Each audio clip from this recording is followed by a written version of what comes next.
எல்லாருக்கும் வணக்கம். இன்றைக்கி நம்ம வீடியோவில் என்ன பார்க்க போகிறோம்னா, ப்ரெட்டை வச்சு ஒரு ஸ்நாக்ஸ் ஐட்டம் தான் பார்க்க போகிறோம். ரொம்ப ஈஸியாக குயிக்காக ஸ்கூல்லேருந்து வர்ற குழந்தைங்களுக்கு எப்படி செஞ்சு கொடுக்கலாம் அப்படிங்கிறத இன்றைக்கி வீடியோவில் பார்க்க போகிறோம். இப்போ அதுக்கு ஃபஸ்ட்டு பேன் அடுப்பில் வச்சுருக்குறேன். சரி, பேனில் வடைச்சட்டி அடுப்பில் வச்சுருக்கிறேன். இப்போ அதுக்கு ஒரு வடைச்சட்டி அடுப்பில் வச்சுருக்கிறேன். வடைச்சட்டி காய்ஞ்சது கொஞ்சமாக எண்ணெய் விட்டுக்கலாம்.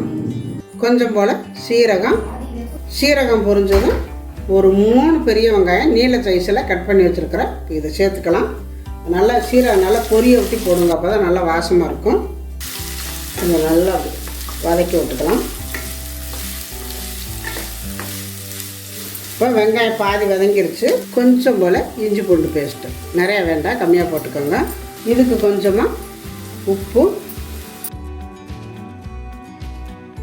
வெங்காயம் வதங்கினதும் கொஞ்சம் போல் மஞ்சத்தூள், ஒரு 1/4 ஸ்பூனு வெறும் மிளகாத்தூள், ஒரு 1/2 ஸ்பூனு கரம் மசாலா, இதெல்லாம் சேர்த்துட்டு நல்லா வதக்கி விட்டுக்கணும். கொஞ்சம் போல் இந்தளவு தண்ணி விட்டால் போதும். விட்டுட்டு இந்த மசாலா நல்லா வேகணும்.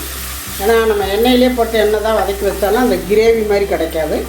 அதனால் கிரேவி மாதிரி வேணும்னா இந்த மாதிரி கொஞ்சம் போல் தண்ணி ஊற்றி நல்லா வதக்கி விட்டுக்கணும். தண்ணியெல்லாம் வத்துறது கொஞ்சம் வேகட்டும். மூடி வச்சுருவோம். ஒரு 2 நிமிஷம் இருந்தால் போதும், இருக்கட்டும். இப்போ பாருங்கள், தண்ணியெல்லாம் நல்லா வத்திருச்சு.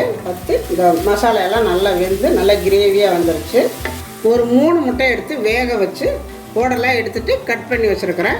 இப்போ இதை சேர்த்து நல்லா வதக்கிக்கலாம். பாருங்கள், இந்த மாதிரி ரொம்ப உடஞ்சி போயிடாமல் கிட்டுங்க. ஏன்னா அந்த மஞ்சக்கருவெல்லாம் குழன்னு ஆயிரும். அந்த மாதிரி வராமல் லைட்டாக அப்படி பரட்டி விடணும்.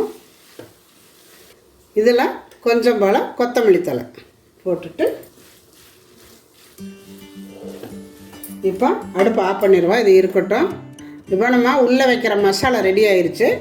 ஒரு 2 முட்டை பச்சை முட்டை எடுத்துருக்குறேன். இப்போ அந்த 2 முட்டையை இல்லை உடச்சி ஊற்றிக்கலாம்.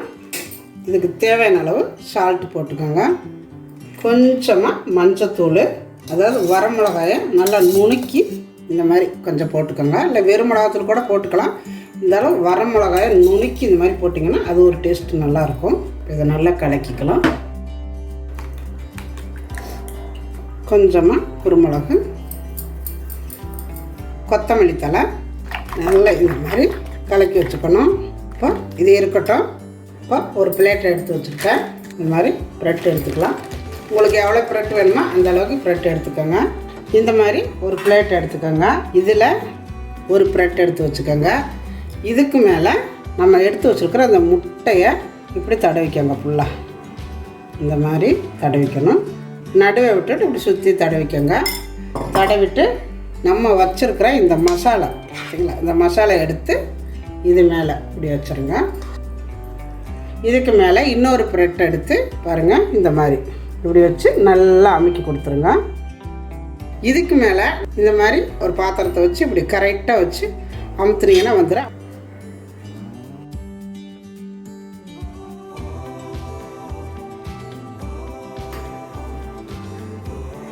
கரெக்டாக வந்துடுச்சு. நல்லா இந்த மாதிரி ஓரமெல்லாம் நல்லா அமுத்தி விட்ருங்க. இப்படி அமுத்தி விட்ருங்க கரெக்டாக இந்த மாதிரி. இப்போ பார்த்திங்கன்னா நம்ம எல்லாமே இந்த மாதிரி வச்சு எடுத்தாச்சு. இப்போ ஒரு பேன் அடுப்பில் வச்சுருக்கிறேன். இதில் கொஞ்சம் போல் எண்ணெய் விட்டுக்கலாம். இந்த மாதிரி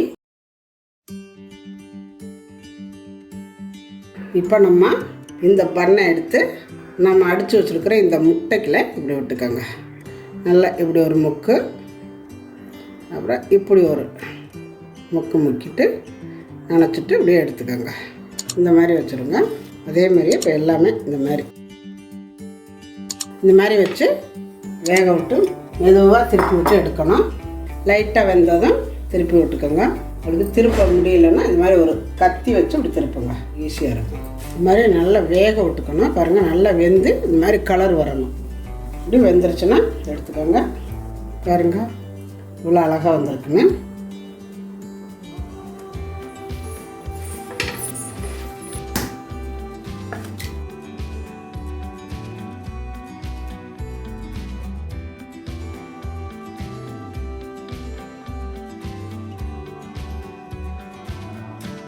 இப்போ ரொம்ப ஈஸியாக சீக்கிரத்தில் செஞ்சு முடிச்சாச்சு. இது நம்ம ப்ரெட்டில் தான் செஞ்சோமா அப்படிங்கிறதே தெரியாது. பாருங்கள் எவ்வளோ அழகாக இருக்குது, நல்லா சாஃப்டாக இருக்குது, ரொம்ப அருமையாக வந்திருக்குது. இப்போ நான் பிச்சு காட்டுறேன், அவ்வளோ அழகாக இருக்குது பாருங்கள். சும்மா சாஃப்டாக நல்லா இருக்குது, மெத்துன்னு அவ்வளோ நல்லா இருக்குது. நான் ஒன்று பிச்சு காட்டுறேன். பாருங்க, வாவ் எவ்வளோ அழகாக வந்திருக்குதுண்ணா. இதே மாதிரி நீங்களும் செஞ்சு பாருங்கள். செஞ்சு பார்த்துட்டு எப்படி வந்துச்சு அப்படிங்கிறத எனக்கு கமெண்ட்டில் சொல்லுங்கள். இந்த வீடியோ பிடிச்சிருந்தா லைக் பண்ணுங்கள், ஷேர் பண்ணுங்கள், செட்டிநாடு சமையலுக்கு சப்ஸ்கிரைப் பண்ணுங்கள். நன்றி, வாழ்க வளமுடன். இப்போ நாங்கள் சாப்பிட போகிறோம்.